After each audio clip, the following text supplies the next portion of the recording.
આ ફળનો પલ્પ તમને liver, kidney, piles, cholesterol, diabetes ઘણા બધા રોગો સામે રક્ષણ આપે છે. કોઠાની ચટણી જેને ભાવે એને તો બહુ જ ભાવે છે.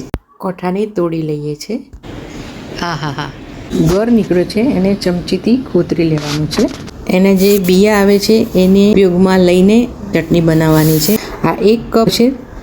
1 ચમચી જીરું, મીઠું, સંચળ, શેકેલું જીરું અને કાશ્મીરી મરચું ઉમેર્યું છે. અહીંયા મેં લસણનો પ્રયોગ કર્યો છે. બહુ સરસ ટેસ્ટી લાગે છે. મિક્સર સિવાય તમે ખલમાં પણ સરસ રીતે વાટી શકો છો. જેટલો ગર નીકળ્યો એટલો જ ગોળ કાપીને ઉમેરવાનો છે.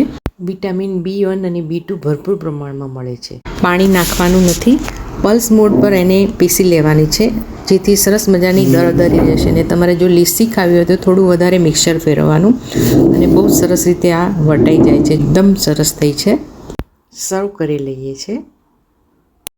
અડધી મેં સર્વ કરી છે ને બાકીની જે અડધી રહેલી એને ગેસ ચાલુ કરી અને સતત ધીરા તાપે હલાવવાની છે જેથી એમાં જે મોઇશ્ચર હશે બધું બળી જશે. ને આને તમે લગભગ 6 મહિનાથી પણ વધારે કાચના કન્ટેનરમાં ફ્રીજમાં સ્ટોર કરી શકો છો. ગોળ ઉમેર્યો છે એટલે ચટણીનો થોડો કલર પણ બદલાશે અને લગભગ 7 થી 8 મિનિટ પછી આ તૈયાર થઈ જશે. સૂંઠ પાવડર ઉમેરી હલાવી એને કોઠાના જે 2 ફાડચા હતા એમાં સર્વ કરીએ. Thank you for watching. Enjoy.